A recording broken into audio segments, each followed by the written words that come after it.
Willow Creek was a quiet, exclusive neighborhood nestled on the edge of town, famous for its charming colonial houses, white picket fences, and impeccable lawns. Everything in Willow Creek seemed perfect, almost unnaturally so. And that was largely thanks to the most feared entity in the area, the Homeowners Association, HOA. No one dared cross the HOA. The association's rules were strict and bizarre. Lawn grass could not be longer than exactly 3 inches. All porch lights must be turned off by 10 p.m. No garden statues allowed, unless they were HOA approved. And absolutely no renovations or digging of any kind without signed HOA clearance. New residents always received a welcome packet, 50 pages long, listing every rule in detail. It also contained an unsigned note: break the rules, and the neighborhood will take care of you. No one knew who wrote that note. When the Patterson family moved into house number 46 on Willow Lane, they laughed at these absurd guidelines. "We've lived in the city," said Jack Patterson, a grizzled ex-cop who prided himself on never being scared. "These little suburban rules won't break us." His wife, Emily, was charmed by the tidy streets. Their teenage daughter, Lucy, was indifferent until she noticed the neighbors. Nobody smiled in Willow Creek. They all peeked from behind curtains. They whispered in corners. And they kept a careful watch on the Pattersons. Their next-door neighbor, Mr. Harold Finch, a quiet, thin man in his 60s, visited them on their second day. "Welcome," he said stiffly, holding a small plate of cookies. "A little advice: follow the rules. All of them. Especially no digging." Jack chuckled. "Is the HOA going to arrest me if I plant a tree?" Mr. Finch's expression turned grave. "The HOA doesn't have to." And then he left. That night, Lucy heard whispers outside her bedroom window. Soft, hissing voices she couldn't make out. She thought it was the wind. But the next day, a warning came. A small, pale envelope lay on their porch. Inside was a slip of paper. "Your lawn grass is 4 inches. Cut it." Jack laughed and ignored it. By dusk, they found the family's garden gnomes smashed to pieces on the porch. "Vandals," Jack muttered. But Emily felt uneasy. "Maybe you should just trim the grass, Jack." "I won't be bullied by this weird HOA," he replied. The next morning, their mailbox was gone, torn from the ground, and a new note appeared. "Final warning: no digging. No breaking the rules." Jack cursed and went to Home Depot, determined to install his own mailbox post, taller, stronger, deeper. Without HOA permission.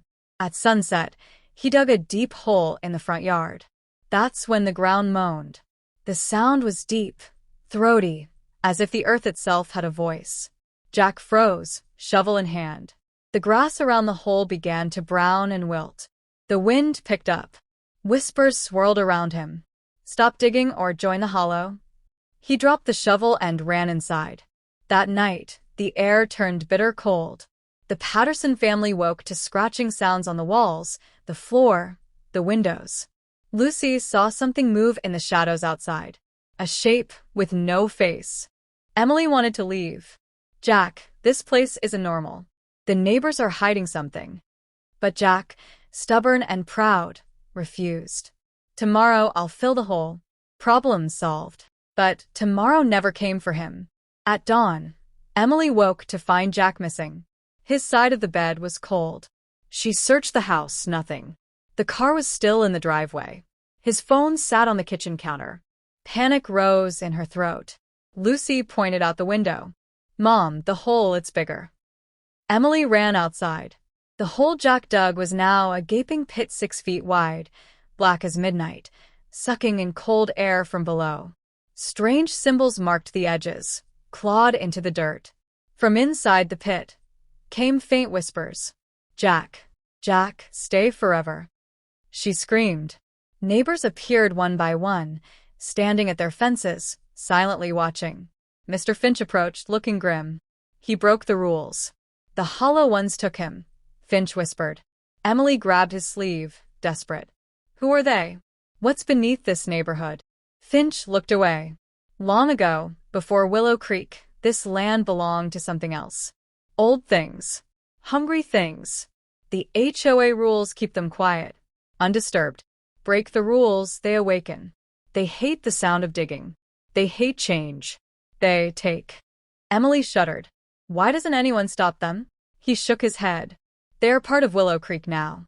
We feed them rule breakers, so they leave the rest of us alone.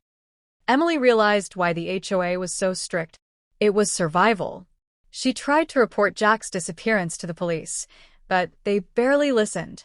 When officers came, the pit was gone. Fresh grass covered the yard, smooth and untouched. No hole. No signs of digging. No Jack. Detective Sarah Blake investigated quietly. Finch warned her. Let this go. The land claimed him. The rules are the only way to stay safe. But Detective Blake was determined.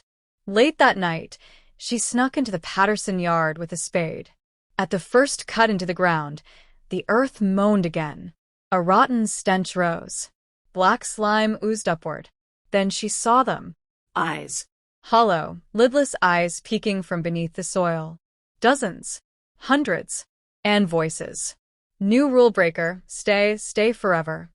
The